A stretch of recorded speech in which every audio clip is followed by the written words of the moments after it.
আপনি যতই ভালো করে থাকেন, চলেন, বলেন না কেন,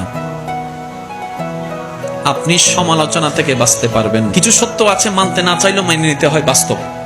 আপনি যতই ভালো করে চলেন, করেন, থাকেন, বলেন না কেন, সমালোচনা, বদনাম থেকে আপনি কখনো বাঁচতে পারবেন না।